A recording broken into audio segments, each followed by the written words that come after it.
అందరికీ నమస్కారం అండి. ఈరోజు మనం డాక్టర్ కొఠారి వాణీచలపతిరావు గారు రచించిన వివాహ బంధం అనే ఓ చక్కటి కథను విందాం. ఇక కథలోకి వెళ్దాం. సెల్ ఫోన్ చెవి దగ్గర పెట్టుకుని ఇందాకటి నుంచి ఎవరితోనో మాట్లాడుతుంది అదితి. మాట్లాడుతోంది అనటం కంటే పోట్లాడుతోంది అనటం సరిగ్గా సరిపోతుంది. ఈ మధ్య తరచూ అలానే చేస్తోంది అదితి. ఆ విషయాన్ని తల్లి భానుమతి, అక్క అపర్ణ ఇద్దరూ గమనిస్తున్నారు. ఇద్దరూ ఏంటి విషయం అన్నట్టు ముఖాలు చూసుకొని చెరొక చెవి అటు వేసి ఉంచుతున్నారు. అదితి గట్టిగట్టిగా అరుస్తున్నట్టు మాట్లాడుతూ ఉండటంతో ప్రయత్నించి వినకుండానే ఆ మాటలు వినిపిస్తున్నాయి. సాగర్, నీ పద్ధతి నాకే నచ్చటం లేదు. I can't bear you. I lost my patience. ఏమనుకుంటున్నావు నన్ను నువ్వు? నువ్వు ఎలా చెబితే అలా ఆడే బొమ్మని అనుకుంటున్నావా? I have my self respect. No, I won't come there. నీ ప్రెజెన్స్ ని నేను భరించలేను. నీతో కలిసి బతకలేను. నువ్వు నన్ను చాలా ఇరిటేట్ చేస్తున్నావు. పెళ్లి, ప్రేమ, సంప్రదాయం అంటూ నా కాళ్లకు బంధాలు వేయాలని చూడకు. ఆమె ఫ్రీ బర్డ్. మా అమ్మా నాన్న అలా పెంచారు నన్ను. ఎవరి ముందు తల వంచాల్సిన, ఎవరికి బానిసత్వం చేయాల్సిన అవసరం లేదు నాకు. మా ఫ్యామిలీ గురించి నీకు పూర్తిగా తెలీదు.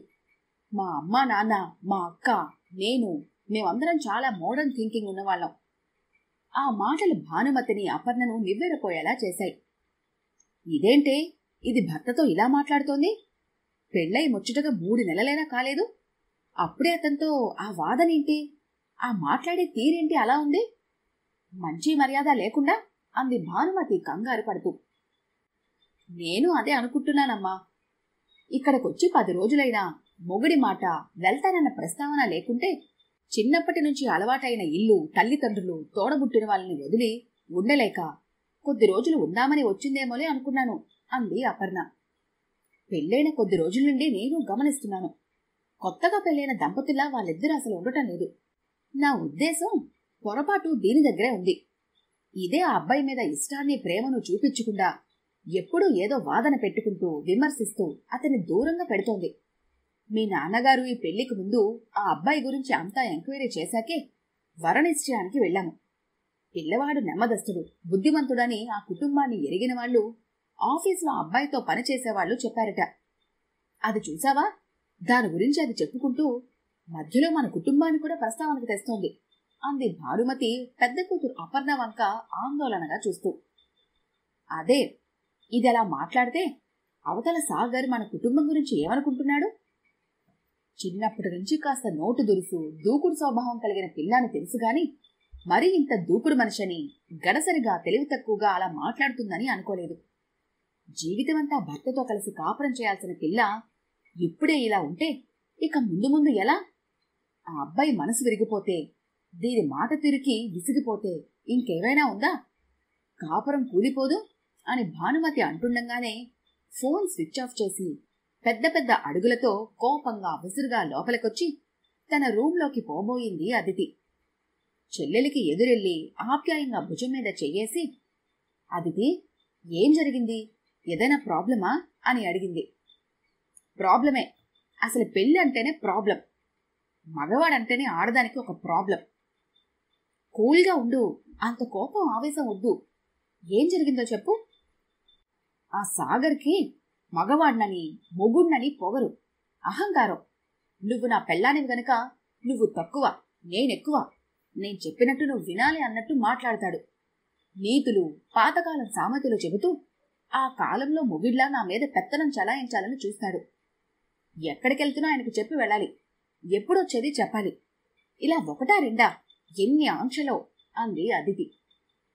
నువ్వు చిన్న చిన్న సమస్యలను భూతద్దంలో చూస్తున్నావేమో అదితి. తొందరపడుకు. ఓపిగ్గా, నిదానంగా ఆలోచించు. అతన్ని అర్థం చేసుకోవటానికి ప్రయత్నించు అని అపర్ణ ఇంకా ఏదో చెప్పబోతుండగా తల్లి భానుమతి కలగజేసుకొని, అదితి, నేను సాగర్తో మాట్లాడి విషయం ఏమిటో తెలుసుకుంటాను. అందాక నువ్వు అతనితో వాదన పెట్టుకోకు. పెళ్ళై 3 నెలలు కూడా కాలేదు. ముచ్చటగా ఉండాల్సిన కొత్త దంపతుల మధ్య ఏమిటి పొరపచ్చాలు అంది భానుమతి. అమ్మా, నేనింతే. నాకు ఏదైనా నచ్చకపోతే నచ్చలేదని నిర్మోహమాటంగా మొహం మీద చెప్పేస్తాను. అడ్జస్ట్ కావటం, కాంప్రమైజ్ కావటం అవన్నీ నా నేచర్కి సరిపడవు. నాకు సాగర్ నచ్చలేదు. నేనతనితో కలిసి ఉండను, అంతే. అంటూ మరో మాట వినటానికి సిద్ధంగా లేనట్లు చకచకా తన గదిలోకి వెళ్ళిపోయింది అదితి. దీంతో ఎట్లానే అని తల పట్టుకుంటూ సోఫాలో కూలబడిపోయింది భానుమతి. కాసేపటికి తేరుకొని, అపర్ణ, ఆ ఫోన్ ఇలా తేవే అంటూ పెద్ద కూతుర్ని పిలిచింది. కార్డ్లెస్ ఫోన్ తెచ్చి ఇచ్చి తను ఆందోళనతో అక్కడే ఆ మాటలు వినటం కోసం కూర్చుండిపోయింది అపర్ణ. బాబు సాగర్, నేను అదితి అమ్మను, భానుమతిని మాట్లాడుతున్నాను. నమస్కారం బాబు. ఏం లేదు, నీతో ఒక మాట చెప్పాలని ఫోన్ చేశాను. అదితి వచ్చి 10 రోజులవుతోంది. నువ్వు ఒక్కసారి కూడా ఇక్కడికి రాలేదు, తనని రమ్మని అనలేదు. కొత్తగా పెళ్ళైన వాళ్ళు 4 రోజులు ఇద్దరూ కలిసి ఎటైనా వెళ్ళొస్తే బాగుంటుంది కదా. హనీమూన్కు కూడా వెళ్ళలేదు మీరు. తనే రానంటుందా? నువ్వంటే ఇష్టం లేకపోవడం ఏమిటి బాబు? పెళ్లి చూపులైన తర్వాత తన అభిప్రాయం అడిగే కదా పెళ్లి చేశాం, కానీ బలవంతంగా చేయలేదు కదా. అది చిన్నపిల్ల, కాస్త గారాబంగా పెరిగింది. లోకం పోకడ తెలీదు. ప్రతిదానికి తొందరపాటు నిర్ణయాలు తీసుకుంటూ ఉంటుంది. నువ్వే కాస్త సర్దుకుపో బాబు.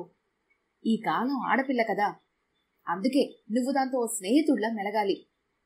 ఆ తర్వాత అలాగా, ఓకే అంటూ మరో 5 నిమిషాలు మాట్లాడి, నేను దాంతో మళ్ళీ ఓసారి మాట్లాడతాను, ఆ తర్వాత నీకు ఫోన్ చేస్తాను అంటూ ఫోన్ పెట్టేసి నిస్సత్తువతో సోఫా వెనక్కి వాలిపోయింది భానుమతి. ఏమైందమ్మా, ఏమంటున్నాడు సాగర్ అని అడిగింది అపర్ణ. ఆ అబ్బాయి చాలా మంచివాడే, అదితి అంటే నాకు చాలా ఇష్టం, నా ప్రాణానికి ప్రాణం అత్తయ్య అంటున్నాడు. ప్రతిదానికి ఇది ఏవేవో పెడద్దాలు తీసి రాద్ధాంతం చేస్తుందట. అతనికి దీన్ని వదిలిపెట్టి ఒక్క నిమిషం కూడా ఉండబుద్ధి కాదట. ఇద్దరం కలిసి బయటకెళ్లాలని, సరదాగా గడపాలని ఉంటుందట. కాని ఇది మాత్రం ఫ్రెండ్స్, పార్టీలు అంటూ బ్యాగ్ తీసుకుని బయటకెళ్లి గంటలు గంటలు గడిపొస్తుందట. ఎక్కడికెళ్తున్నావు, ఎప్పుడు వస్తున్నావు, ఇంత ఆలస్యం అయిందే అని ఏమైనా అడిగినా నన్ను క్వశ్చన్ చేస్తావా అని నాన్న యాగి చేస్తుందట. ఇద్దరం కలిసి చెరొక పని చేసుకుని ఇంటి భోజనం తినాలని, ఇంటిని స్వర్గంగా తీర్చిదిద్దుకోవాలని అతనికుంటే, ఇది మాత్రం నేను నీ వంట మనిషినా, పని మనిషినా, అందుకే నన్ను పెళ్లి చేసుకున్నావా అంటూ స్వేచ్ఛ, స్వతంత్రం, పురుషహంకారం అంటూ ఏవో పెద్ద పెద్ద మాటలు మాట్లాడి రచ్చ చేస్తుందట. నాకు మీ అమ్మాయి అంటే ఇష్టమే అత్తయ్య, కానీ తనకే నేనంటే ఇష్టం లేదు. నన్నేం చేయమంటారో మీరే చెప్పండి అని అడుగుతున్నాడే సాగరు. ఏం చెప్పాలో నాకు అర్థం కాక ఫోన్ పెట్టేశాను అంది భానుమతి ఆవేదన నిండిన మనసుతో. అమ్మ చెబుతున్న మాటలు వింటుంటే అపర్ణకు దిగిలేసింది. నిండు జీవితాన్ని చేజేతులారా పాడు చేసుకుంటోంది అదితి. బీటలు వారిన కుండలో నీళ్లు నిలవనట్లు ఒకసారి జీవిత భాగస్వామి మనసు విరిచేశాక మళ్ళీ అది అతుక్కుంటుందా? ఎందుకింత మూర్ఖంగా ప్రవర్తిస్తోంది? దీనికెవరు చెప్పాలి అని ఆలోచిస్తుంటే భయమేసింది అపర్ణకు. భానుమతి పరిస్థితి అలానే ఉంది. ఆందోళన కలిగించే ఇంటి విషయాలేని భర్త రామారావుతో చెప్పకుండా తనే మేనేజ్ చేయటం అలవాటు ఆమెకు. ఏది చర్చించినా పెద్ద కూతురు అపర్ణతోనే. అందుకే తల్లి కూతుళ్ళిద్దరూ అలా తర్జన భర్జనలు పడుతూ ఆందోళన చెందుతూ అదితి కాపురం గురించి ఆలోచిస్తూ చాలాసేపు గడిపారు. మిట్ట మధ్యాహ్నం ఎర్రటి ఎండలో నిప్పులు తొక్కుకుంటున్నట్టు చేతిలో సూట్ కేసుతో ఉగ్రరూపం దాల్చొచ్చింది అదితి. ఎర్ర రంగు చీర కట్టుకుని ఉంది. ఎర్ర బొట్టు పొడుగ్గా పెట్టుకుంది. సగానికి కత్తిరించిన జుట్టును విరబోసుకుంది. కళ్ళు కోపాన్ని కక్కుతున్నాయి. పెద్ద పెద్ద అంగలతో భూమి దద్దరిల్లేలా బలంగా నడుచుకుంటూ సూట్ కేసు విసురుగా మంచం మీద పడేసి అమ్మా అని పిలిచింది. అది అరచినట్టుగా ఉంది. ఏంటే అంటూ కంగారుగా వచ్చింది భానుమతి. అక్కడే కూర్చుని పుస్తకం చదువుతున్న అపర్ణ ఆశ్చర్యపోతూ లేచి నిల్చుంది.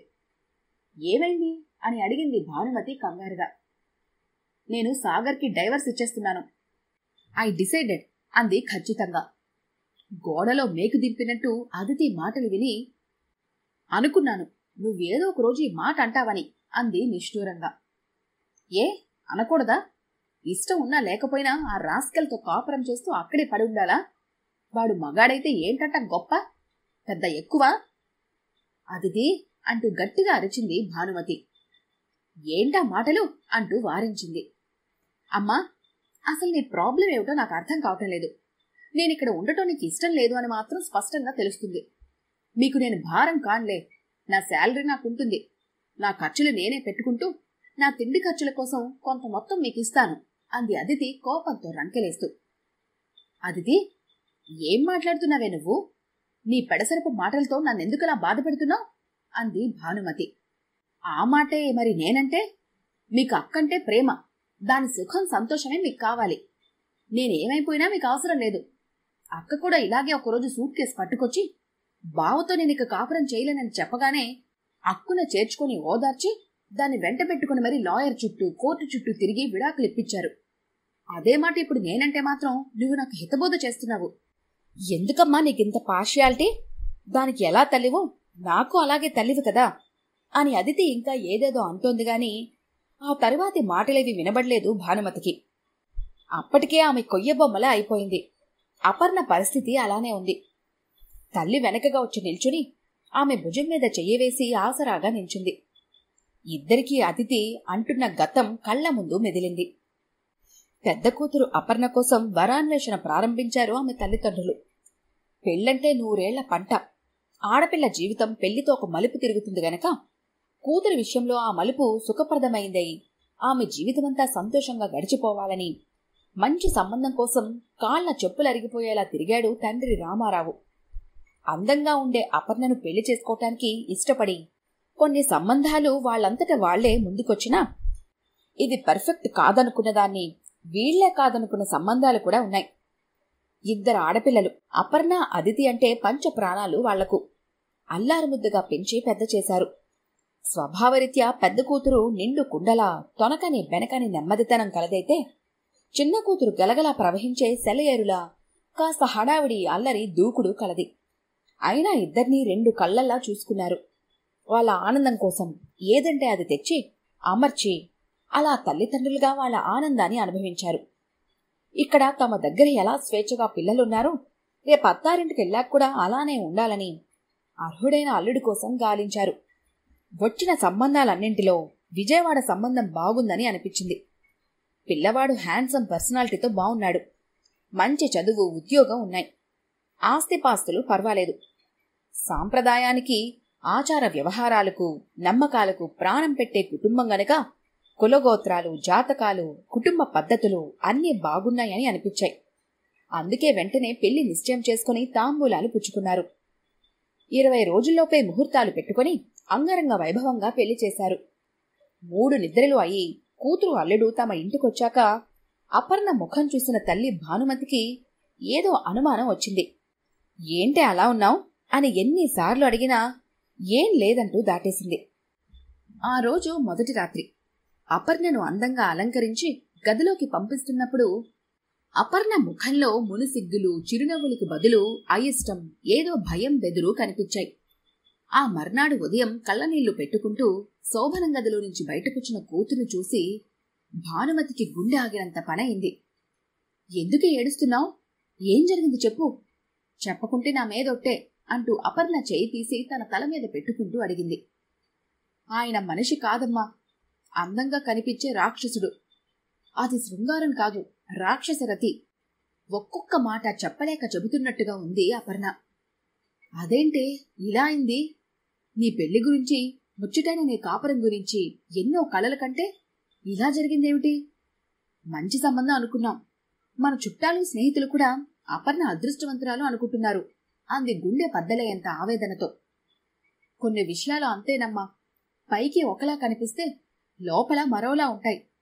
కట్టుకున్న పెళ్ళాన్ని మొదటి రాత్రి నుంచే చెప్పు చేతుల్లో పెట్టుకోకపోతే ఆ తరువాత మాట వినదని వాళ్ల నాన్న ఈయనకు గీతలా ఉపదేశం చేశారట. వాళ్ల తాతైతే పెళ్ళాం విషయంలో చండ ప్రచండుడని ప్రసిద్ధట. నోరు తెరిస్తే ఈయనకిలాంటి మాటలే. పైగా భాష కూడా సరిగ్గా ఉండదు. వాక్యానికో బూతు మాట. ఆడదాన్ని అదుపులో పెట్టుకోవటమే మగతనమంట. ఈ రోజుల్లో ఆడాళ్లు అతి తెలివికిపోతున్నారు. నా దగ్గర అలా కుదరదు, పడి ఉండాల్సిందే అంటూ మొదలుపెట్టి పక్క మీదకు పెళ్ళాన్ని లాక్కుని ఆ మనిషిని చూస్తుంటే నాకు కంపరం వేసిందమ్మా. ప్రేమ, లాలన, అనుభూతి అన్న మాటలకే స్థానం లేదు ఆ మనిషి దగ్గర. నా జీవితం నాశనమైందమ్మా. జీవితమంతా ఇలాంటి మనిషితో ఎలా కాపురం చేయను అనే బేలగా అడుగుతున్న కూతుర్ని దగ్గరికి తీసుకుని, ఊరుకో అమ్మా అపర్ణ, కొంచెం ఓపిక పట్టు. పెళ్ళైన కొత్తలో కొత్త వాతావరణం, కొత్త మనుషుల మధ్య అడ్జస్ట్ కావటం కష్టంగానే ఉంటుంది. రోజులెప్పుడూ ఒకేలా ఉండవు కదా. మనుషులు ఎప్పుడూ ఒకేలా ప్రవర్తించరు. మంచి రోజులొస్తాయి, మనుషులు మారుతారు. తేలిగ్గా ఓపిగ్గా అతని దారికి తెచ్చుకునే ప్రయత్నం చెయ్యి అంది భానుమతి. తను అన్నట్టుగానే రోజులు మారాయి. అతను మారాడు, కాని మంచిగా కాదు, బ్యాడ్ టు వరస్ట్ అన్నట్టుగా. ఒక ఫీల్, ఒక ప్రతిస్పందన అనేదే లేకుండా కరుడు కట్టిన రాక్షస ప్రవృత్తిని చిన్నతనం నుంచి అలవాటు పడిపోయిన ఆ మూర్ఖుడు అసలు అపర్ణను నోరు విప్పి ఒక్క మాట మాట్లాడనిచ్చేవాడు కాదు. నా ముందు నోరిప్పద్దు, ఆడదానివి ఆడదానిలా పడుండు. మా నాన్న ముందు మా అమ్మ ఎప్పుడైనా మాట్లాడటం విన్నావా నువ్వు? అది ఈ ఇంటి పద్ధతి అంటూ ఉరుములా ఉరిమేవాడు. దాంతో లోనుంచి తన్నుకొస్తున్న కోపాన్ని ఉక్రోషాన్ని అణుచుకోలేక ఒత్తిడికి గురవుతూ వస్తోంది. తల్లి ఎప్పుడు ఫోన్ చేసినా ఏడుపు తప్ప మాటల్లేవు. అంతవరకు తనలోనే దాచుకొని ఇంకా లాభం లేదని భర్తకు విషయం అంతా చెప్పి ఒకసారి వెళ్లి మాట్లాడి రండి అల్లుడితో అని పంపించింది. అల్లారు ముద్దుగా పెంచుకున్న కూతురు పెళ్ళైనప్పటి నుండి సుఖంగా సంతోషంగా లేదని తను కనిపెట్టిన రామారావు లోపలే కుమిలిపోతూ వస్తున్నాడు. ఆ సంబంధం గురించి లోతుగా ఆరా తీయకుండా పైపై విషయాలు చూసి సంబరపడి బంగారం లాంటి బుద్ధిమంతురాలైన తన కూతుర్ని ఆ రాక్షసుడి చేతుల్లో పెట్టినందుకు ఆయన తన తెలివి తక్కువతనానికి తనను నిందించుకుని రోజంటూ లేదు. రామారావు అపర్ణ అత్తవారింటికి వెళ్లి వియ్యంకుడితో అల్లుడితో మాట్లాడొచ్చిన్నాడే, మీ నాన్నను మా మీదకి యుద్ధానికి పంపిస్తావా? ఎన్ని గుడ్డలేవాడికి అంటూ అపర్ణ చెంప చెల్లుమనిపించాడు ఆమె భర్త. అది అలా చెప్పరా బుద్ధి, ఇప్పుడు మగాన్ని అనిపించుకున్నావు అంటూ వెనక నుంచి మామగారు మీసం మెలేయటం చూసి అసహ్యం వేసింది అపర్ణకు. భారంగా రోజులు గడుస్తుంటే రాను రాను తనకి ఓపిక సహనం చచ్చిపోయాయి. వీళ్ల స్వభావాలు మారవు అన్న విషయానికి వచ్చేసింది. అందులోనూ చదువు, సంస్కారం, ఆత్మాభిమానం ఉన్న ఆడపిల్ల కావటంతో ప్రతినిత్యం తన మీద జరుగుతున్న ఆ దాడి అవమానంగా అనిపించటం మొదలుపెట్టింది. సహనానికి కూడా ఓ హద్దు ఉంటుంది. నేనెందుకు అకారణంగా వీళ్లతో మాటలు పడాలి? ఒంటి మీద మొదటిసారి చెయ్యి పడ్డప్పుడే నేనెందుకు ప్రతిఘటించలేకపోయాను? అది అలుసుగా తీసుకుని మాటి మాటికి తంతాను చంపుతాను అంటూ ఆయన మీదకు వస్తుంటే నేనెందుకు చూస్తూ ఊరుకోవాలి అన్న ఆలోచనలు అపర్ణను ఆ ఇల్లు వదిలిపెట్టి బయటకొచ్చేలా చేశాయి. తల్లి తండ్రి అక్కున చేర్చుకుని వారి గుండెల్లో ఆశ్రయం ఇచ్చారు. పోలీస్ కంప్లైంట్ ఇచ్చినా లాభం లేకపోవటం, నా మీద కంప్లైంట్ ఇస్తావా అంటూ ఓ రాత్రి తప్పతాగి వచ్చి పుట్టింట్లో ఉన్న అపర్ణ మీద దాడి చేయపోవటం అంతా చూసి ఇక లాభం లేదని డైవర్స్ కి అప్లై చేశారు అపర్ణ తల్లిదండ్రులు. కొన్ని రోజులు కోర్టుల చుట్టూ తిరిగాక విడాకులు మంజూరయ్యాయి. అప్పుడు పీడ వెరగడైందంటూ గుండెల నిండా ఊపిరి పీల్చుకుంది అపర్ణ. ఇప్పుడు తన చదువుకు తగిన ఉద్యోగం చూసుకుని కొత్తగా రెక్కలొచ్చిన పక్షిలా స్వేచ్ఛగా తన బతుకు తను బతుకుతోంది. అయినా శిథిలాలయంలా తయారైన కూతురు జీవితాన్ని పునరుద్ధరించాలని అవకాశం కోసం ఎదురుచూస్తూనే ఉన్నారు ఆమె తల్లిదండ్రులు. ఈలోగా రెండో కూతురు అదితి పెళ్లికి ఎదిగింది. సంబంధాలు చూడమంటే భయమేసింది ఈసారి వాళ్లకు. మొదటిసారి మోసపోయాం, ఈసారి తొందరపడకుండా కూలంకషంగా అవతలి వాళ్ళని గురించి తెలుసుకున్నాకే నిర్ణయం తీసుకోవాలి అనుకున్నారు. కాని అవసరం పడలేదు. తన పెళ్లి ప్రస్తావన ఇంట్లో రాగానే ఎలాంటి బిడియాలు సంకోచాలు లేకుండా తను సాగర్ అనే అబ్బాయిని ప్రేమిస్తున్నానని, అతన్నే పెళ్లి చేసుకుంటానని సింపుల్ గా చెప్పేసింది అదితి. తాము కుదుర్చిన అపర్ణ పెళ్లి అలా కావటంతో ఇదే బాగుంది, ప్రేమ పెళ్లిలే నయం అనుకున్నారు వాళ్లు కూడా. అబ్బాయి గురించి వాళ్ళ కుటుంబం గురించి తెలుసుకున్నావా అని అదితిని అడిగింది తల్లి భానుమతి. సాగర్ చాలా మంచివాడు, అతని కుటుంబం గురించి నాకు అనవసరం అంది. ఆ జవాబుకు ఆశ్చర్యపోయారు భానుమతి, రామారావు. అదేంటే, ఆ ఇంటికి కోడలుగా వెళ్ళబోతున్నదానివి అని ఇంకా ఏదో అనబోయేంతలో, అమ్మా నాకు సెంటిమెంట్స్ నచ్చవు, నీకు తెలుసు కదా, నేను సాగర్ లవ్ చేసుకుంటున్నాము, మా ఇద్దరి మధ్య ఒక అండర్స్టాండింగ్ ఉంది, దట్స్ ఆల్ అంది. తానే సెలెక్ట్ చేసుకుంది గనుక వాళ్ళు ప్రేమగా బాగానే ఉంటారని అనుకొని మారు మాట్లాడకుండా పెళ్లికి ఒప్పుకున్నారు. వాళ్ళు ఒప్పుకోకపోయినా అదితి అతన్నే పెళ్లి చేసుకుంటుందని వాళ్ళకి తెలుసు. అయినా తను హ్యాపీగా ఉంటే అంతే చాలన్నదే వాళ్ళ ఆశయం కూడా. ఆర్భాటాలు హడావిడి లేకుండా అదితి సాగర్ రిజిస్టర్డ్ మ్యారేజ్ చేసుకున్నారు. పెళ్ళై 3 నెలలు కూడా లేదు. అప్పుడే అతను నాకు నచ్చడం లేదు, డైవర్స్ ఇచ్చేస్తాను అంటూ చిన్న చిన్న కారణాలకే మొండిపట్టు పట్టి కూర్చుంది అదితి. అదేంటి అని అడిగితే, అక్క డైవర్స్ ఇవ్వలేదా అంటుంది. అది ఇది ఒకటేలా అవుతుందే?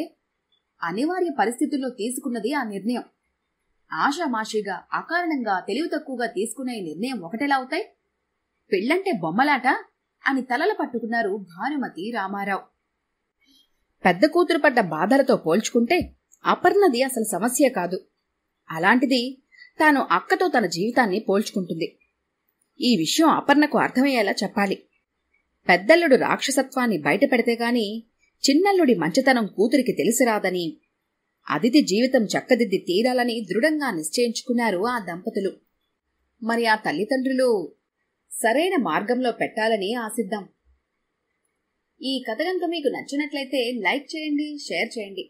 మరిన్ని ఇంట్రెస్టింగ్ కథల కోసం మా ఛానల్ని తప్పకుండా సబ్స్క్రైబ్ చేసుకోండి.